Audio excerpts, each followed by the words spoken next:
Welcome back to Dad's Foxbody Garage. This morning we are going to get after old Vader here and try to wrap up that engine compartment. So stay tuned.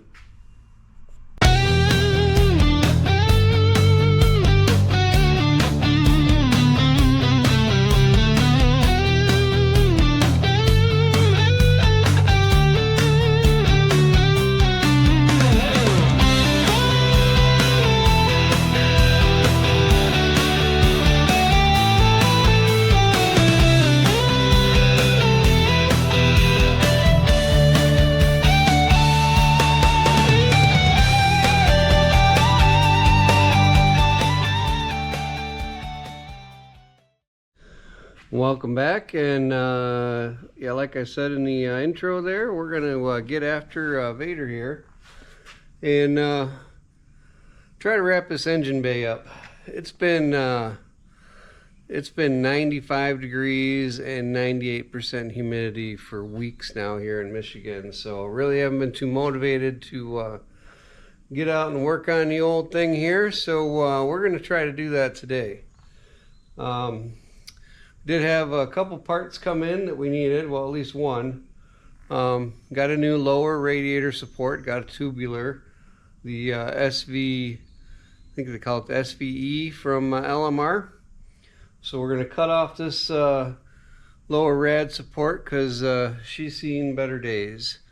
Didn't think it was that bad initially, but once I started cleaning everything, yeah, she's pretty bent up, and you know, why not replace it with something that's a little nicer, you know. And we're going to pop off the strut hardware, take out the sway bar because we don't want a sway bar because we're going to be drag racing. And we'll probably take off the steering rack, or at least attempt to. I do have a pickle fork, so I'm hoping tie rods can pop off. If I can get those off, I'll keep going and pull the whole rack out, because I would like to get a manual rack. I think I gotta look at belt routing with the whole water pump situation and all that, but if nothing else, it really enables me to clean the K-member a lot better, and you know, take a look at that rack to see what kind of shape that's in. I also need to pull the throttle cable out of the firewall. Got a grommet there. I'm going to take my HVAC nuts out with that big washer. I'm not going to worry about the HVAC areas there because I actually have a couple boxes to choose from. And as you can see, somebody did the quick disconnect on those heater hose tubes there and just clipped them right off clean, so that's nice. What else? Speedo cable, not gonna need that because we have the ACES system to go in, and that uses GPS. So we're gonna get after it. Oh, another thing I want to do is switch it around here, and I'm gonna clean this up here. I'm going to wire brush all this, get all the little flaky spots cleaned up, because I want to treat this before it gets any worse. And then I'll shoot it with some rust neutralizer and probably throw a coat of paint on that as well. So I'm going to cover up Stormtrooper over there, which I still have not gotten around to cleaning. Still has the rubber caked all over the quarter panels, but you know, it is what it is. But have Calypso out. Hope to take that for a little ride today too, because like I said, the temperatures are real nice. So a lot coming up. Stay tuned and we'll get after it. All right, just like magic, it's out. Set the new one in here, the tubular one. Did do a little bit of research on you know, Professor YouTube, on other people who have done this, and they said to mark a center point where your old one was at, and you can tell by the the stamping underneath, which is visible, you know, or the shape of where you cut it off. Put a center point there, put a center point on your new one, line those up, and weld it up. But we're not going to weld it up just yet. I'm going to go ahead and grind some of the paint off here where it needs to go, and maybe put a couple marks on there on the new one. But I'm going to leave that off for now, because without that being on the front of the car here, that opens it up for activities in here. So I'm going to round the edges over a little bit more so I don't, you know, have to end up in the ER backing into that. But then I'm going to get after this sway bar and power steering. Oh, just wanted to show you the reason why I'm doing all this. This is the old one. I mean, you can see it looks a lot worse off than when it was on the car, but it you know, it's not rusted, but it is. This sure beats trying to take this whole piece off the front of the car and replace it, you know. So all right, I'm gonna get after it.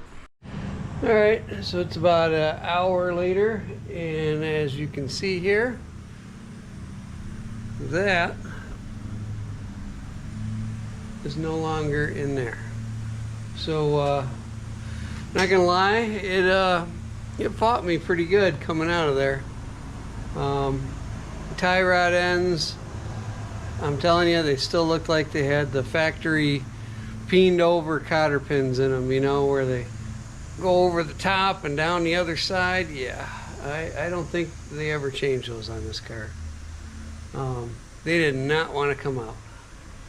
And I got a bolt in the rack through the K-member that has decided it wants to stay as well, which I might let it stay there. I did soak it down with some, you know, Zip 709 stuff to see if it'll loosen that up there, but probably won't. Had to use a little heat on the tie rod ends to get them out, but look at how much room we got now, guys. It's not bad. I am going to clean up my mess because I have tools everywhere, and this is going to get real dirty when I start scraping and wire brushing the underside of this. So I'm going to clean up, and there's not going to be much to look at other than me getting filthy dirty. So I'm going to do that, and I'll pick it up once I've cleaned up a little bit, and I get onto the top side and start pulling out the throttle cable and all that stuff. Alright, so I think we're ready to go here. I got my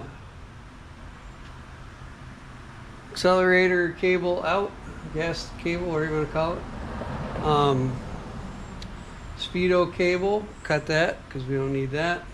Pulled the grommets out, pulled the nuts off the HVAC unit.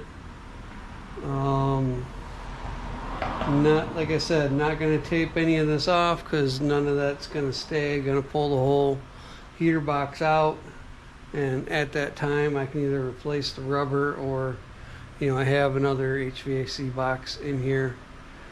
You can always paint it trim black or something if you want to, which is what I'll probably do with the boot where the steering column goes in. The K-member is clean. Wiped it all down.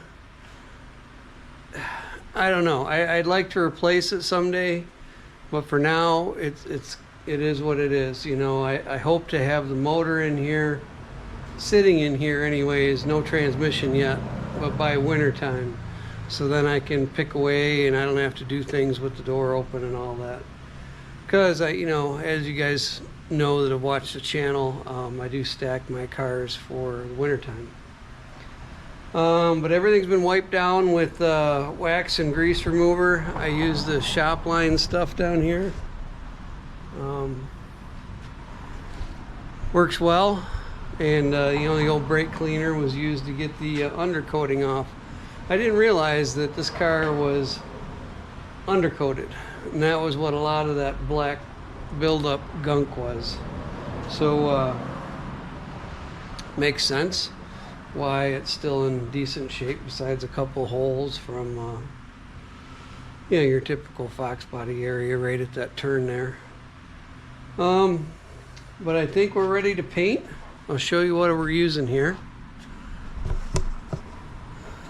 So I have a Duplicolor, this metal spec. It's a very heavy pigmented paint, but it's not as candy as I like it. So I did some experimenting, and by going with the again, Duplicolor Inferno red, I dust that on after, and it kind of gives me a candy look. And then I have this 2K clear. Fantastic. So we'll see how good that is. But I did shoot the, you can see the sides here. I had some, rust encapsulator I shot on there, and then some paint and primer in one, just to get some paint on there. Again, she's not going to be seeing a lot of bad weather, and it's going to be fine for the rest of my life anyway. So I don't build my cars to sell them, I build them to keep them. You'll be prying these out of my dead hands when I'm gone. So I'm going to get to spraying, and you know, I don't think I can show you much as far as spraying. You know, you depress the button and you start laying it on, but I'm going to close up the door so I don't spray paint Calypso out there in the driveway, and gonna get going. Alright guys, we're done painting, and I welded on the radiator support, lower support. I left that off until the very end, which I don't know if that was the best idea.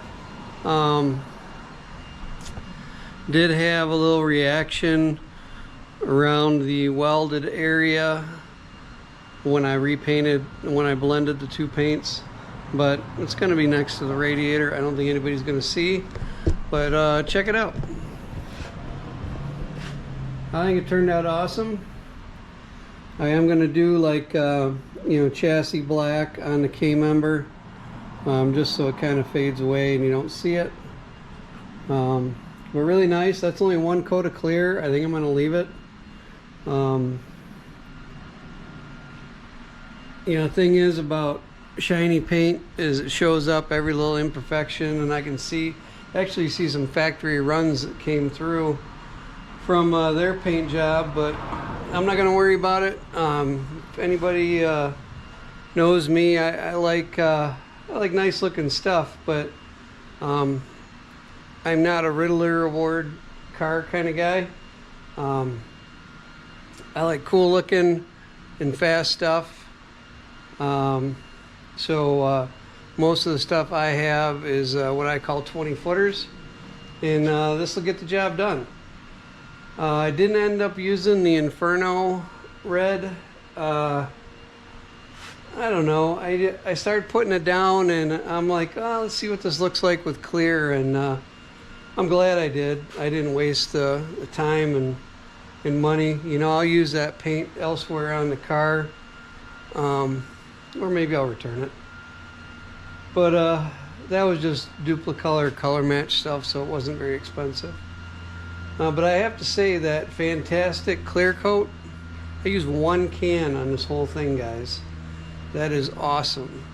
I love that stuff. In fact, I got 2 cans left, which I'm pretty excited about, because I'll probably use that you know, on door jams and stuff like that when I end up painting, because it laid out such a nice fan.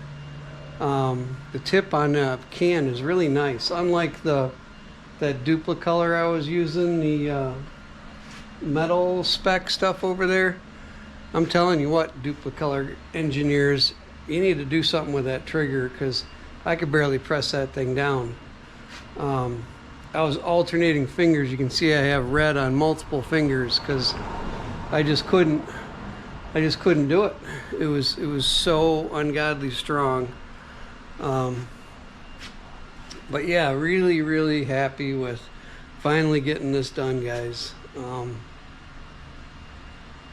You know, I can pull the dash out and pull the HVAC and all that, but now all I have to really do is get in here and paint this cross member and you know, put my shock towers back together, and then start working on the floor, start working back, because I did do a little bit of you know, rust encapsulator here on the sides. You know, like you saw before, everything's in awesome shape, but I want to keep it that way. I don't sell my cars typically. I don't think this one's going to go anywhere, just like I don't think Calypso is going to go anywhere, and Stormtrooper. You know, I just they take on a personality, and you know, I kind of build in that personality, and I don't know, I just get attached to it. It sounds silly, but you know, like I've said before, it's kind of like, you know, therapy, working on these things. They help me through life. So yeah, I'm really happy with that radiator support. Not so happy with my booger welds, but it's not going anywhere. It's held in really well on the sides. Let's see up in here. I don't know if you can see that up in there. And I welded on both sides, so should be really good. I can't wait to see what it looks like, you know, with a motor in it. But I think it turned out really cool. So thanks for watching. You know, like and subscribe and do all those things, and share my video, please. All these things help. Next couple weeks they are going to be kind of busy, as I'm going to be traveling to Steve Morris on Saturday, this coming Saturday, so in a week, and going to drop off my rotating assembly for the 351, and then the week after that I'm heading to Stifler's, getting a tour of the place and picking up what I'm going to be using for the underside of this thing. So stay tuned, and thanks for watching.